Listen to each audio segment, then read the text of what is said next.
giving us the opportunity to provide a perspective from South Africa. So South Africa has a lot of problems, and we can talk about them for very long, and I think it would be good if I can mention some examples.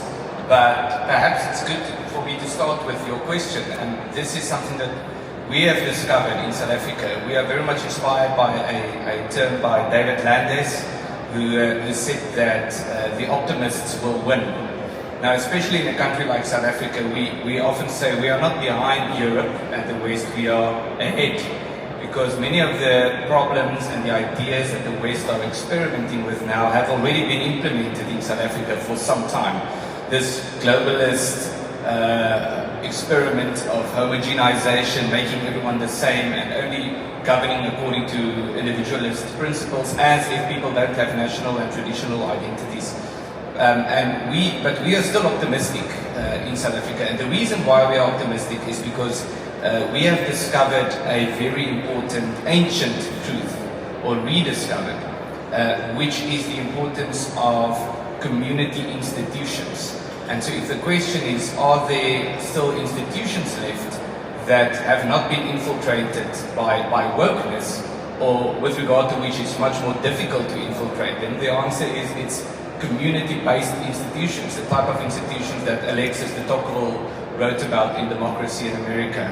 And when a community comes together and say, let's become involved, let's not wait for the government to solve our problems, let's not become dependent on these artificial structures such as the state and so forth, but be actively involved as a community, cherishing our tradition, our heritage, and building a future for ourselves, as opposed to just being angry about everything that is happening in the world.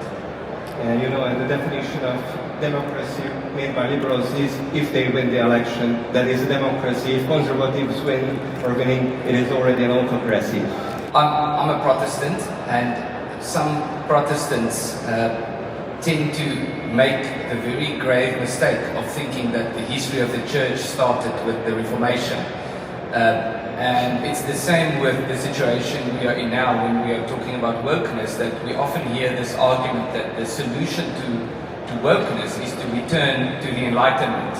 And that's very close to saying to a very sick patient that we're going to take you back just to the moment where you got sick, as opposed to healing you.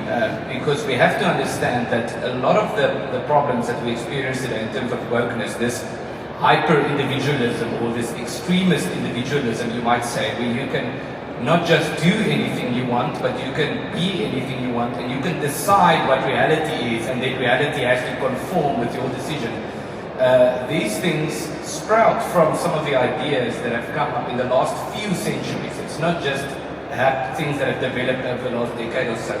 So if the question is about traditional institutions and the way forward, and I was at a bookstore here in Budapest yesterday looking at the philosophy section, and it was in chronological order, and I remarked to one of my colleagues that it's very sad to see how, if you go chronologically, you start with the Athenians and the Romans and the Bible, of course, and you go down the road up until today. The farther you go, the worse the philosophy gets.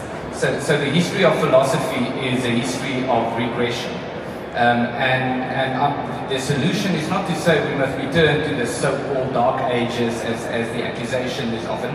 We are modern, and we live in a modern world with modern technologies, and we must embrace innovation and all of these things. But there are some ancient truths that can be found in our sources in Rome and Athens and so forth. So the solution to wokeness is not to return to the Enlightenment, it's to look further back in history and to find those ancient truths, which is about firstly not trying to prescribe what reality is, but to try to discover what reality is, and not trying to demand reality to conform with your ideology, but having your ideas and your frame of reference conform with reality.